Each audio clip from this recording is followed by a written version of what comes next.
लेकिन जैसे 12 में माननीय अखिलेश यादव जी आए हैं, तैसे भारतीय जनता पार्टी 13 छोड़ 14 में दिल्ली में आ गई और 19 में उत्तर प्रदेश में आ गई।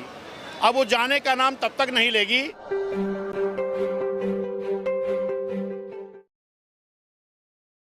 वही संदेश दिए हैं कि आज माननीय बहन जी के निर्देश पर यहाँ जो ये सदर बाराबंकी सीट है, अब मोहसिर भाई को प्रभारी बनाया गया है और आने वाला चुनाव चाहे 26 लास्ट में हो चाहे 27 में हो, और यहाँ की आम जनता सर्व समाज की एक जनता का गठबंधन बना करके सरकार बनाने का काम करेंगे, यहाँ विधायक बनाने का काम करेंगे।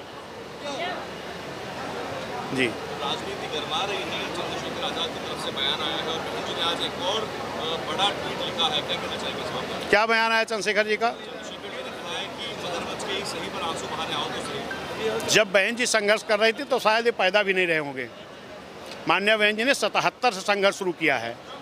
1977 में कांग्रेस के अगेंस्ट एक जनता दल का बहुत बड़ा सम्मेलन हो रहा था और उस जनता दल के सम्मेलन में बार बार जाति तोड़ो समाज जोड़ो का नारा दिया जा रहा था, लेकिन वहीं पर यह भी कहा जा रहा था कि हरिजन।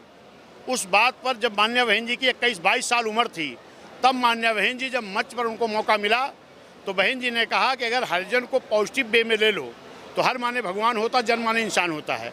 अगर हम भगवान की औलाद हैं तो बाकी शैतान कहने वाले किसकी औलाद हैं, हरिजन कहने वाले किसकी औलाद हैं?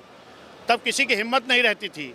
और हमने देखा है अपनी आंखों से कि हमारे बुजुर्ग लोग अपने घर के सामने अपनी चारपाई पर भी नहीं बैठ पाते थे। हमारा नौजवान अच्छा कपड़ा पहनकर रोड पर नहीं निकल पाता था।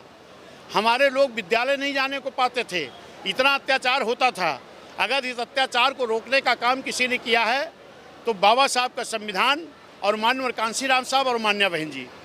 जब मान्य बहन जी हुकूमत में आई हैं तब आज हमें सब समाज के लोगों को इंसान का दर्जा मिला, वरना हम मानव के जन्म में इंसान के रूप में जन्म तो लिए थे, लेकिन हमको जानवर से भी बदतर समझा जाता था।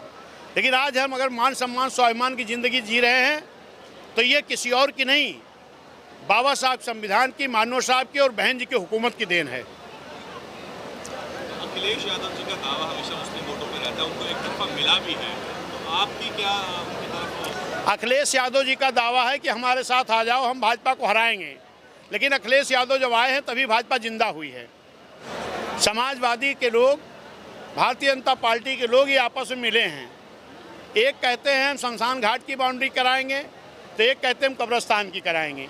लेकिन मान्या बहन जी कहते हैं उत्तर प्रदेश में हम सत्ता में रहेंगे तो अमन चैन कायम होगा, हम शमशान घाट की भी बाउंड्री कराएंगे और कब्रिस्तान की भी कराएंगे। एक भाईचारा पैदा करने का काम अगर कोई सरकार कर सकती है तो वो बहुजन समाज पार्टी मान्या बहन जी कर सकती है। नहीं, देखिए, निश्चित तौर पर क्योंकि बहुजन समाज पार्टी परम पूज्य बाबा साहब के लिखे संविधान पर चलती है। परम पूज्य बाबा साहब ने संविधान इसीलिए बनाया था कि हम लोग की जो स्थिति थी, आज़ादी के पहले भी आज़ादी के बाद भी, वो बहुत कमज़ोर स्थिति थी। पर परम पूज्य बाबा साहब का जो संविधान है वो संविधान इसी बात के लिए है कि कमज़ोरों की रक्षा किया जाए। तो जब कमज़ोरों की रक्षा किया जाए तो हम लोगों को संविधान के दायरे पर, रास्ते पर चल करके हमको उस लड़ाई को लड़ने का काम करना है। और उस लड़ाई में सबसे बड़ी चीज़ जो है, जो परम पूज्य बाबा साहब कहते थे कि सत्ता हासिल करना। आप सत्ता हासिल कर लें, सत्ता की मास्टर की आपके पास होगी तो निश्चित तौर पर आपको कभी इस तकलीफ़ को झेलने का काम नहीं करना पड़ेगा। जिस समय मान्य बहन जी मुख्यमंत्री थी, आपने कहीं भी इस बात की कोई घटना सुनने का काम किया था? कभी नहीं हो सकती है।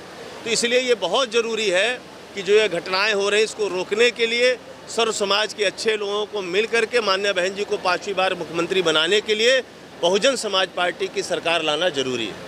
बहुत शुक्रिया वीडियो को आखिर तक देखने के लिए। YouTube पर देख रहे हैं तो लाल रंग का सब्सक्राइब बटन दबा के बेल नोटिफिकेशन दबाइए और Facebook पेज को लाइक कर लीजिए, जुड़ जाइए।